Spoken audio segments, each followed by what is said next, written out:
Hey, what is up guys? Jack and Matt here with the Toaster Bros, and today we're going to be doing a $400 gaming PC. Let's get right into it, shall we? But first, a word from today's sponsor. This video is brought to you by GVGMall, an online marketplace to gain access to some really awesome discounted game keys and more specifically, Windows 10 licenses. So if you guys use the link in the description down below, type in code TB20, you'll get 20% off your Windows 10 Pro activation key, and then you just take the key that they give you, you type into the Windows 10 activation, and that's it, you have Windows 10 activated. We use GVGMall to buy the Windows 10 keys for a lot of computers. Like all of these computers, we use GVGMall, and it's a very helpful resource that you can use today by using the link in the description down below and also using code TB20 at checkout to save 20%. So let's continue this video.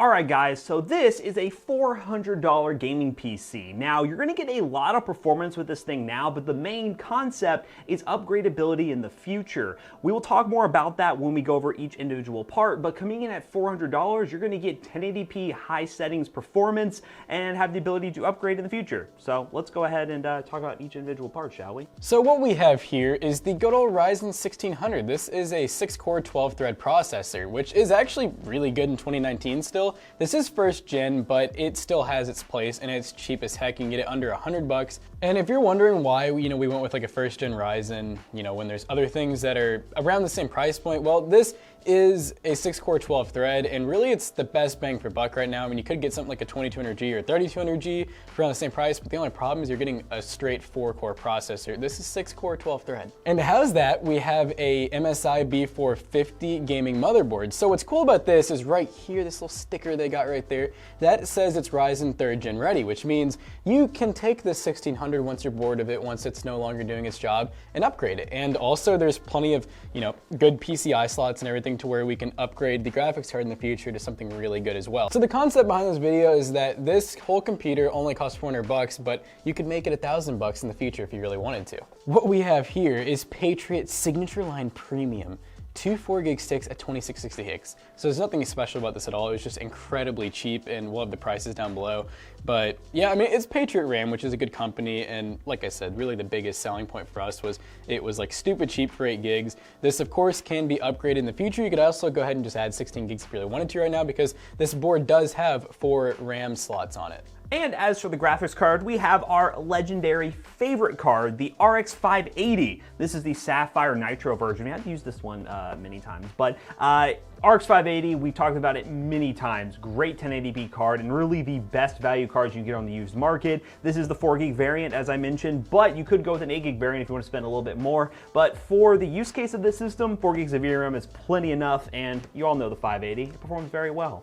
And as for storage, we have an ADATA 240GB SSD. This thing comes in at just a little over $20 for 240 gigabytes. That's a great value right now, and there's really no reason for you to go with a hard drive nowadays. 240 gigabytes is enough to get Windows installed in a couple of games, and it's an SSD, so it's gonna be fast. Now this is the power supply of choice. We've been trying a lot of different power supplies because power supplies are just so expensive right now, so we're trying to see which ones are the best. But this is an EVGA 400 watt power supply. Now, 400 watts is definitely going to be more than enough for this system. If you want some crazy future upgrades, definitely consider maybe getting like a 500 watt, but 400 watts, contrary to popular belief, is still more than enough for a system like this. EVGA is a reliable power supply company, and if you really want to save some money, check out EVGA B stock. You can probably get these for even cheaper, or maybe the 500 or 600 watt version as well. Now for the case. We were browsing on Newegg or Amazon, don't remember where we got this case, but we were looking for a cheap budget case to try. We've done a ton of the DIY PC cases, and we saw Sama, which is basically a budget PC case. It's ARGB. We'll see how it looks. It was cheap, and it basically meets all the requirements for a PC build like this. When you're building a $400 computer, you got to make some compromises somewhere, and normally the case is a good place to save some money. So we're gonna build in this thing and let you know if this is a PC that you should build. Yeah, let's do it. No.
Alright guys, what we have here is CSGO. We're at 1920 by 1080 on the computer monitor, and we're running all high settings, so you know, let's go ahead and just see if we can get some app kills. Wow, the sensitivity is a little, there we go.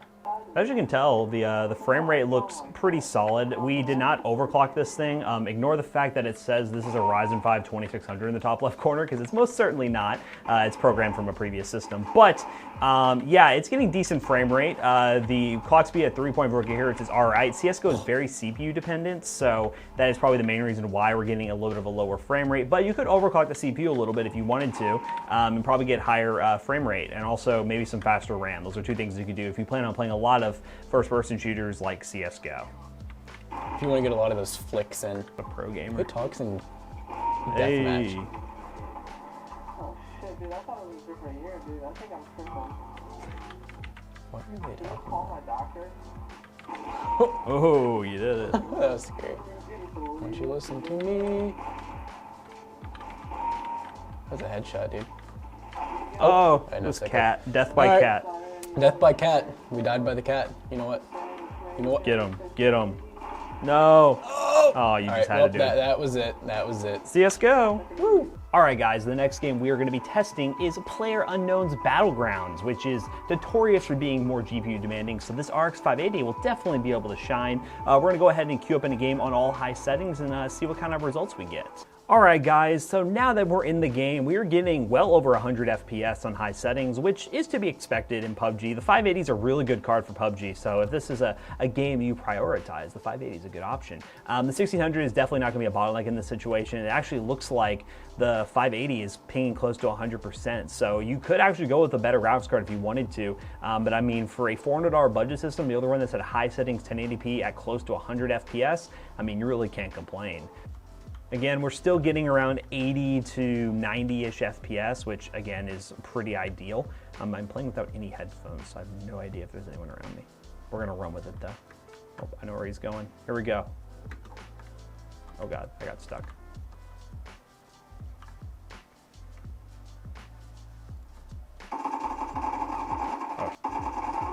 Oh, come on. How many times did I hit him? I swear. I gotta see how much damage I did to him. All right, let's look at the death cam. But yeah, I mean, overall performance-wise, that was like really impressive. Well over 70, 80 FPS. I just gotta see what I did here. How bad did I whiff? Okay. Oh, come on. All right, whatever. I'll take it. That was PUBG. Let's go ahead and test another game real quick. All right, we are now in Rainbow Six Siege. This is running at ultra settings, along with some very high. But it looks like we're right now maxing out the video memory, so it's good. We're gonna give this a nice, good test, but we're actually in the 144 hertz range right now, getting over, well, we were there. Now we're getting about 140 FPS. I mean, so you could run this at 144 hertz monitor if you're playing some Rainbow Six Siege, and this isn't even close to pro settings. Right now we're way above them, so it's pretty impressive. All right, let's get into this bread here. So close quarters, we're actually getting around the same FPS we were getting outside too, so it's consistent. That's a good thing. But this, as I said before, could totally run 144 hertz, or maybe go the opposite direction and run some 1440. You know, maybe at 60 FPS and hertz. Were we pushing them? I guess so. This is like aggression on. Oh shit! You are detected. What does that mean? You'll be spotted.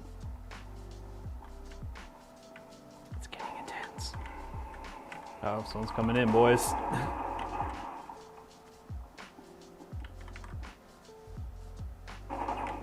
Oh, he baited Dude, you. He juked me. Rat man. Huh.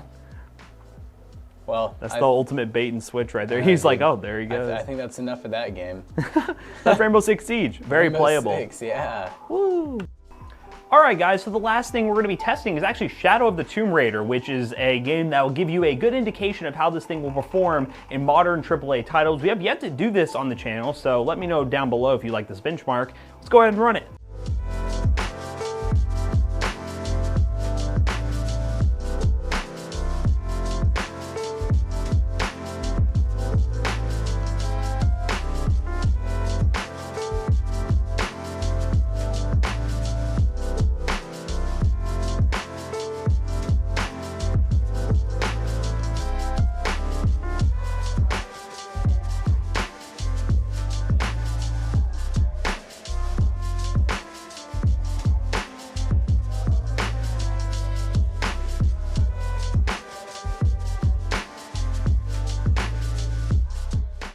Whew.